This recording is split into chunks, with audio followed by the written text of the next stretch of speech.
Subscribe to our YouTube channel and press the bell icon to get the latest updates. अगर आप दिल्ली में कहीं भी जाएंगे तो आपको जगह जगह बिलबोर्ड्स पे ऐड दिखेंगे जहाँ पे दिल्ली ने डिक्लेयर कर दिया है युद्ध प्रदूषण के विरुद्ध.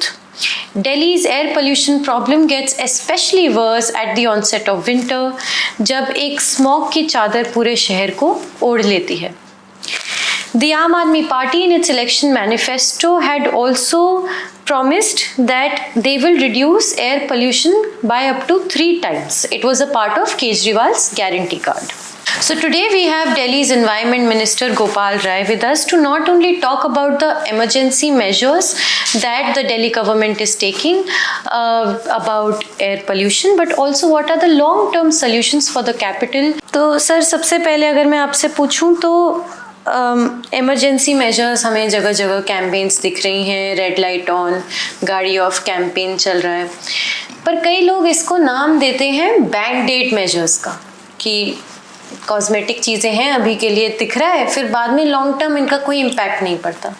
तो इन कैंपेन्स के बारे में आप क्या कहेंगे, और जो इस समय इमरजेंसी मेजर्स की कैंपेन चल रही हैं उनके बारे में भी हमें थोड़ा बताएं.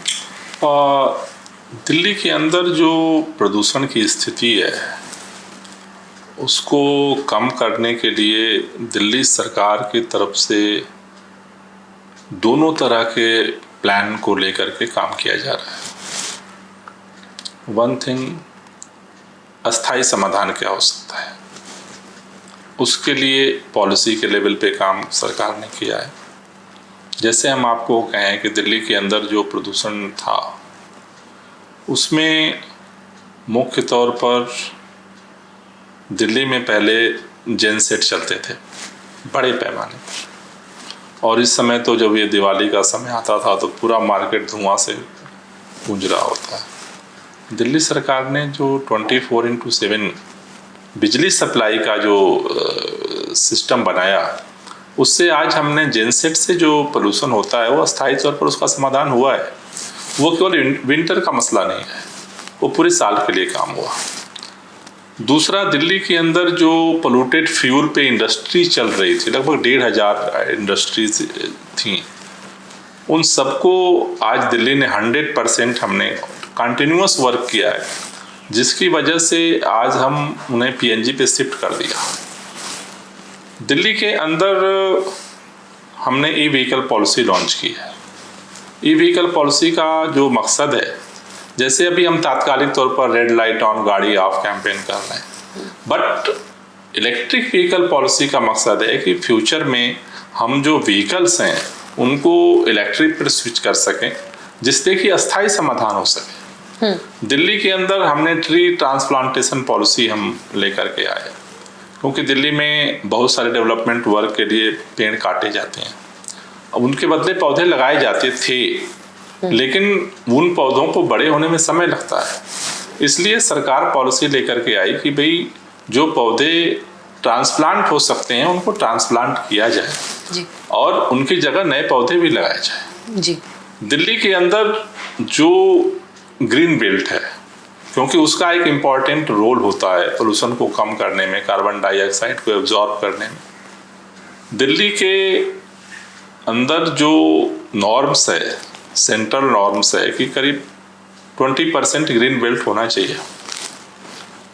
हमने जो पिछले सालों में ट्री प्लांटेशन का जो कैंपेन किया, आज हम लगभग 22% ग्रीन बेल्ट पे पहुंच चुके हैं. जो मानक से उससे भी ज़्यादा हमने ग्रीन बेल्ट दिल्ली के अंदर बढ़ाए हैं. तो ये जो सारे अभियान चल रहे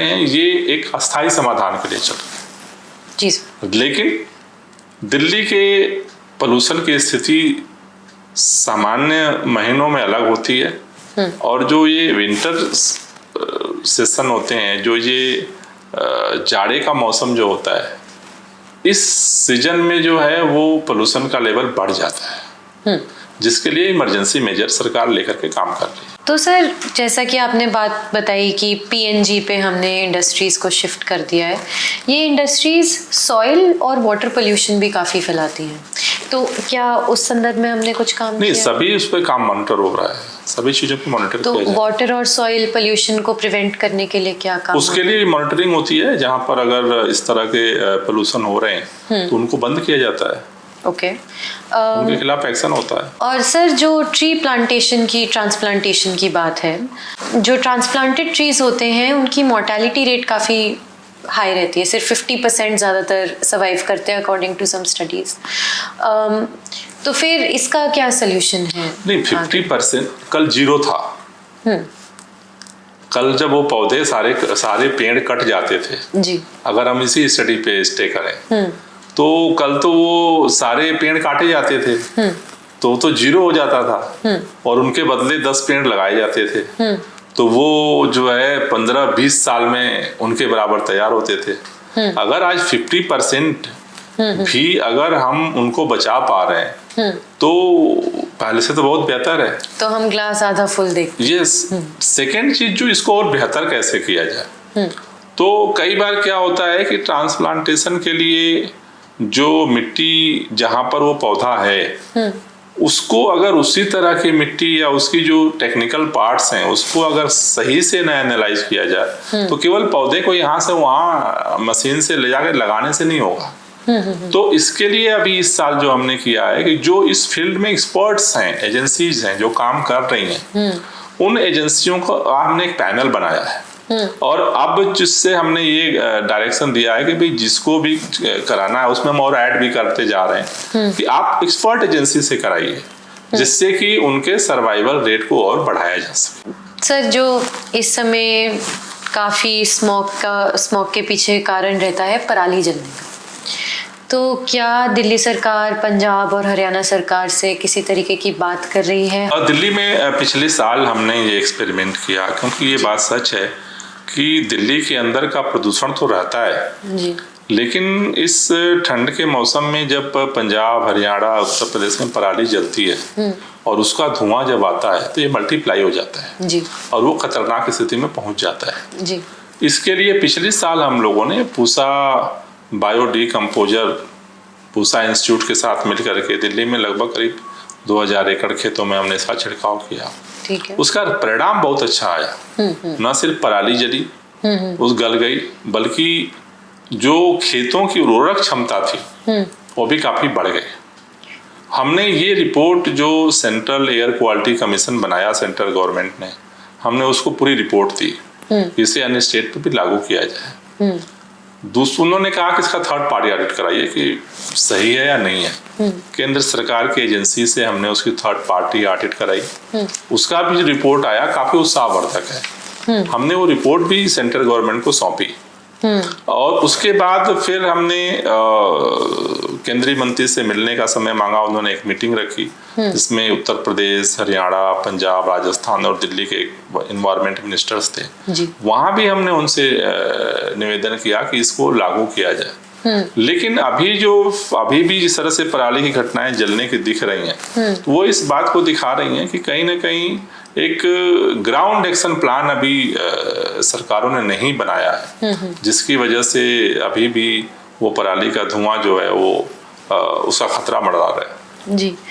इसी समय अगर हम बात करें तो पराली पिछले साल 42% at the peak off season pollution का कंट्रीब्यूटर था।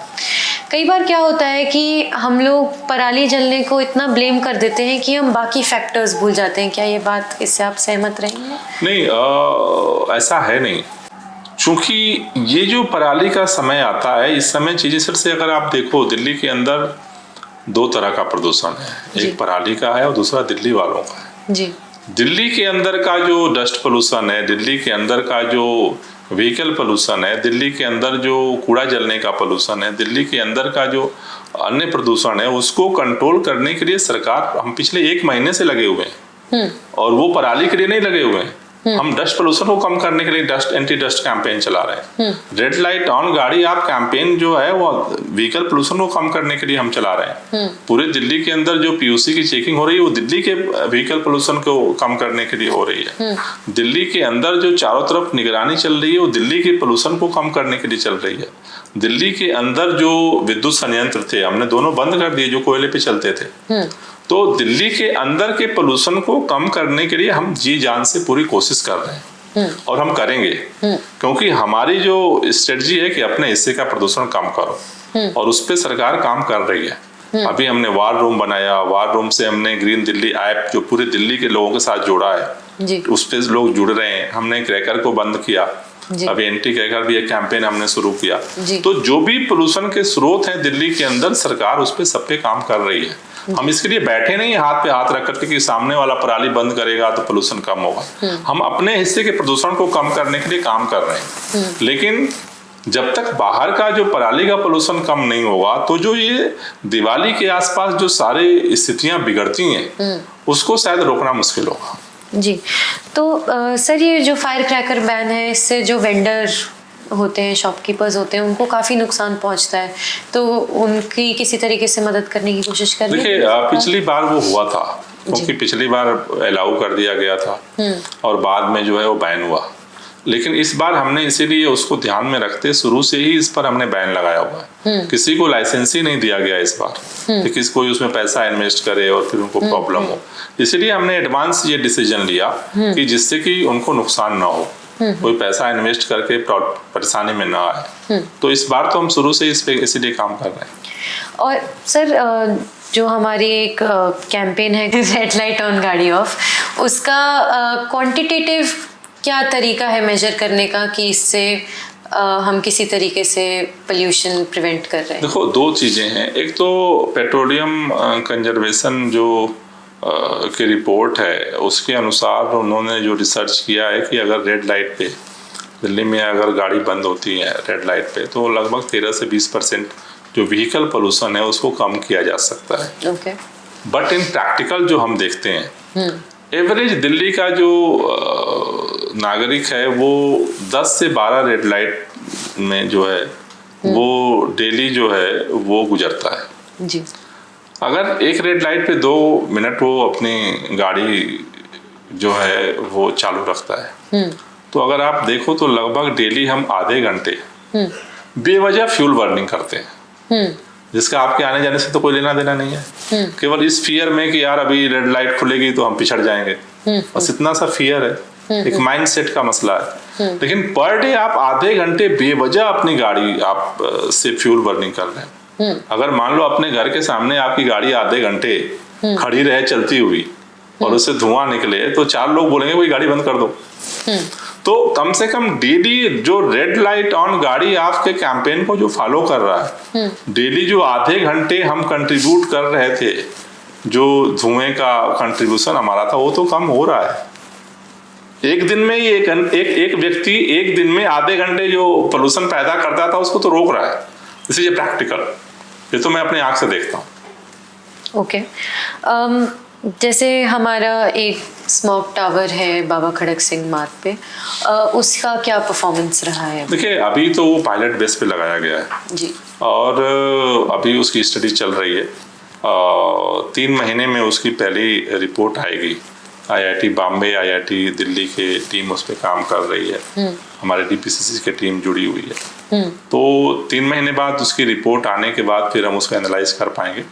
फर्स्ट हैंड ऑन ग्राउंड जो वहाँ पे हमने डैशबोर्ड लगाया है, तो जो डिस्प्ले बोर्ड है उस पर हमें ये जरूर दिख रहा है अभी कि जो PM10 PM2 पॉइंट की जो मात्रा है, जो हवा उस खींचता है और जो फिल्टर करके छोड़ता है, उसमें लगभग करीब 60 से 70% जो है वो उसको कम कर दे रहा है।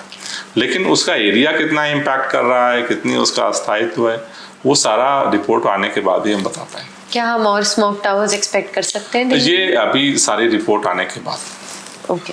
वो तो देखो पायलट पे चल रहा है, अब वो तो उसकी जो सारी जो साइंटिस्ट हैं वो स्टडी कर रहे हैं, उनकी रिपोर्ट से ही हम डिसीजन ले पाएंगे। ठीक है। दिल्ली की जो पोल्यूशन प्रॉब्लम है, हम ये कह सकते हैं कि यहाँ के बारे में बात तो बहुत होती है, लेकिन पूरा जो गैंगेटिक प्लेन है उसमें काफ़ी पोल्यूशन रहता है। किसी भी समय 15 cities most polluted cities of the world में इंडिया की रहती हैं। तो कई बार ये हो जाता है कि दिल्ली के पोल्यूशन के बारे में सिर्फ दिल्ली सरकार कुछ नहीं कर सकती, ये तो अलग अलग स्टेट्स को साथ में या सेंटर को इसका निवारण करना चाहिए।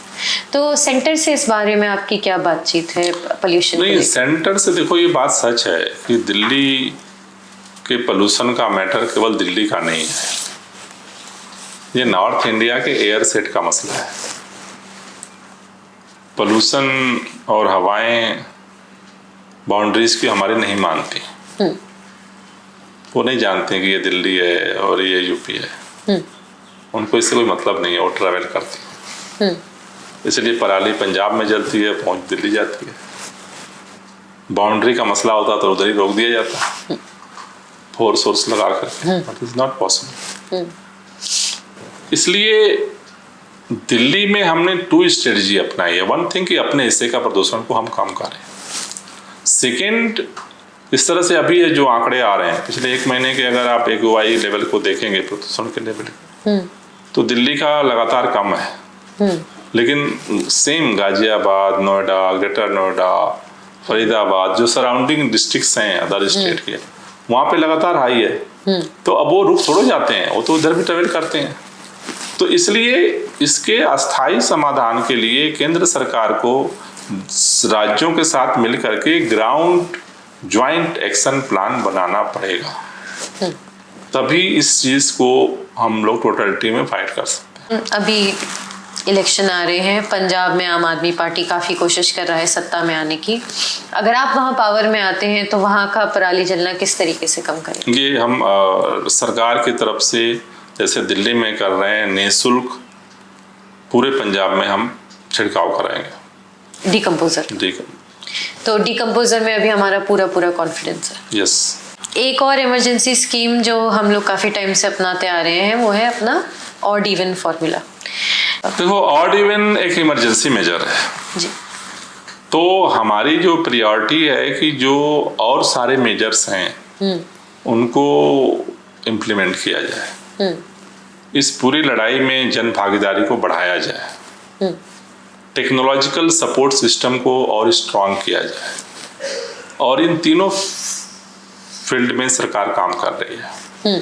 जैसे स्मॉग टावर का जो एक्सपेरिमेंट है उसी दिशा में है। हमने अभी IIT कानपुर के साथ एक MOU साइन किया है कि आगे रियल टाइम जो है वो डेटा मिल सके कि किस कारण से कहाँ पर पोल्यूशन है, क्योंकि अभी तो हम जनरल सारा कुछ कैंपेन कर रहे हैं। तो उसके साथ साथ दिल्ली के अंदर जो भी अलग अलग जो एक्सपेरिमेंट हैं, उन चीज़ों को हम कोशिश कर रहे हैं कि उन सबको मिला के काम किया जाए। अगर चीज़ें सीरियस होती हैं तो एक्सपर्ट्स की राय से फिर सरकार निर्णय लेगी। दिल्ली मेट्रो एक बहुत बड़ा योगदान देती है हमारा पोल्यूशन कम करने के लिए, लेकिन मेट्रो काफ़ी महंगी है। It is among the most expensive public transit systems in the world. तो क्यों, मतलब इतना जब मेट्रो मदद कर रही है हर तरीके से दिल्ली की, तो वो इतनी एक्सपेंसिव रहती है कि लोग इस्तेमाल ना कर पाए। राइडरशिप कुछ आंकड़ों के हिसाब से 3 लाख गिर गई थी, जबकि नई लाइंस भी ऐड हुई थी मेट्रो में। तो इसका क्या सल्यूशन है, और मेट्रो को कैसे अफोर्डेबल बनाया जाए लोगों के लिए? देखो, मेट्रो का जो सिस्टम है वो तो मेट्रो का पूरा सिस्टम इसका जवाब दे पाएगा, लेकिन दिल्ली में हम ये कोशिश कर रहे हैं मेट्रो के अलावा कि जो पब्लिक ट्रांसपोर्ट है वो और बेहतर हो, बसों को और बेहतर बनाया जाए। ऐसी बसें जो हैं, जैसे अब आगे हम इलेक्ट्रिक बसों को भी लाने का प्लान कर रहे हैं कि जिससे कि लोग उस तरफ भी शिफ्ट हो सकें और लोग जो है कंफर्ट होकर के पब्लिक ट्रांसपोर्ट की तरफ बढ़ें। तो सरकार उस पर फोकस कर रही है। ठीक है। सर, आजकल पूरी दुनिया में साइकिलिंग बहुत पॉपुलराइज हो रही है, लोग काफ़ी, it's a clean mode of transport, fit रखती है लोगों को, तो लोग काफ़ी साइकिलिंग अपना रहे हैं। क्या दिल्ली की सड़कों पे भी हम इसको साइकिल फ्रेंडली बनाएंगे अपने शहर को? उस तरफ सरकार काम कर रही है? उसके लिए सरकार काम कर रही है। किस तरीके अभी से? जो है कई बार से हमने इसको अनाउंस भी किया है पब्लिकली। दिल्ली के अंदर अभी हमने एक पायलट बेस पे एक सड़क को तैयार किया है, ग्रेटर कैलाश के पास जो एक रोड को, और उसी मॉडल पे उसको रिव्यू कर रहे हैं। उस मॉडल पे दिल्ली के अंदर जितनी मेजर सड़कें हैं उनको जो है एक रीडिज़ाइन करके जहाँ साइकिल ट्रैक हो और लोग कंफर्ट तरीके से साइकिल से अपना जो है कम से कम लोकल जो है वो आवागमन कर सकें, उसमें सरकार काम कर रही है। जी, और ये जो फिर से थोड़ा मेट्रो रिलेटेड है, लेकिन जो लास्ट माइल कनेक्टिविटी है ई स्कूटर की, साइकिल की, उसको एनवायरनमेंट फ्रेंडली ये जो तरीके हैं लास्ट माइल कनेक्टिविटी के, उनको किस तरीके से आगे बढ़ावा देने का? उसके लिए सबसे बड़ा जो योगदान है ई रिक्शा का। जी, तो ई रिक्शा पे सरकार जो है लोगों को प्रोत्साहित कर रही है। उसके अलावा जिस तरह से ई ऑटो है, उस तरह की जो संभावनाएं उसको भी सरकार तलाश रही है, जिससे कि निश्चित रूप से जो लास्ट माइल कनेक्टिविटी है वो एक इम्पॉर्टेंट रोल प्ले करती है। क्योंकि जो लोग मेट्रो में भी सफ़र करते हैं उनके लिए भी अपनी गाड़ी लेके आना पड़ता है। तो क्योंकि लास्ट माइल कनेक्टिविटी को स्ट्रॉन्ग किया जाए, तो उसके लिए हम लोग कोशिश यही कर रहे हैं कि ई व्हीकल्स उसमें ज़्यादा से अगर आगे डेवलप कर पाएँ तो फिर उससे जो है उसका समाधान निकलेगा। जी सर, ई व्हीकल्स काफ़ी पॉपुलर हो रहे हैं, लोग गाड़ियाँ, स्कूटर वगैरह खुद के भी काफ़ी इलेक्ट्रिक व्हीकल्स खरीद रहे हैं, लेकिन एक चीज़ जो लोगों को थोड़ा रोक लेती है वो ये है इंफ्रास्ट्रक्चर नहीं है बैटरी चार्ज करने का। तो उसका आगे क्या प्रोग्राम? उसके लिए भी सरकार काम कर रही है, उसको भी बड़े पैमाने पे काम कर रहे हैं। और मेरे ख्याल से आगे धीरे धीरे जिस रेशियो से गाड़ियां और लोग बढ़ा रहे हैं उसी रेशियो में इस तरह के चार्जिंग सेंटर्स को भी डेवलप करने के लिए सरकार प्लान कर रही है। कुछ सेंटर सैंक्शन हुए हैं ऐसा? कई जगह हो चुके हैं। कितने, अगर आप हमें बता? अभी एग्जैक्ट डेटा तो नहीं मैं देख पाऊंगा। कंस्ट्रक्शन का कंट्रीब्यूशन रहता है 8% इन एयर पोल्यूशन। तो एक आध चीज़ें लोगों ने सजेस्ट भी करी है कि वहाँ स्क्रीन्स लगा दी जाए जहाँ भी कंस्ट्रक्शंस चल रहे हैं, तो वो कंस्ट्रक्शन रिलेटेड पोल्यूशन कैसे कम कर रहे हैं? नहीं, कंस्ट्रक्शन रिलेटेड पोल्यूशन को ही कम करने के लिए दिल्ली में हमने पिछले 1 महीने से हमने एंटी डस्ट कैंपेन चला रहे हैं, जिसमें हमारी टीमें ग्राउंड पे जा करके विजिट करती हैं। पहले तो हमने अवेयरनेस कैंपेन चलाया, सरकारी एजेंसियां जो कंस्ट्रक्शन में काम कर रही हैं, जो प्राइवेट एजेंसियां हैं, उनके साथ मैंने खुद मीटिंग की, सबसे बात की इस पे कि भाई ये हमारे लिए सीरियस पॉइंट है। एंड गाइडलाइन जारी की गई। गाइडलाइन जारी करने के बाद अभी तक लगभग दिल्ली में 2000 से ज़्यादा साइट्स को डीपीटीसी ने मॉनिटर किया है ग्राउंड पे जा करके। तो लगभग अभी जो दिख रहा है कि जो एफर्ट हो रहा है उसमें करीब 60 से 70% लोग फॉलो करना शुरू कर दिए हैं। जो लोग नहीं मान रहे हैं उनके ऊपर फिर हम जो है एक्शन ले रहे हैं। किस तरीके का एक्शन? जो फाइन लेते हैं उनके खिलाफ फाइन लगता है, अगर फिर भी नहीं मानते हैं तो उनको क्लोज करते हैं। ओके, अभी पीक पोल्यूशन सीजन में क्या कंस्ट्रक्शन क्लोज रहेंगे? ये जो ग्रैब का जो सिस्टम है उसके अनुसार ही हम उसको लागू कर रहे हैं। ठीक है, मेरा आपसे सर आखिरी सवाल रहेगा कि हम कुछ ऑल्टरनेटिव ढूंढ रहे हैं बायोमास बर्निंग के लिए।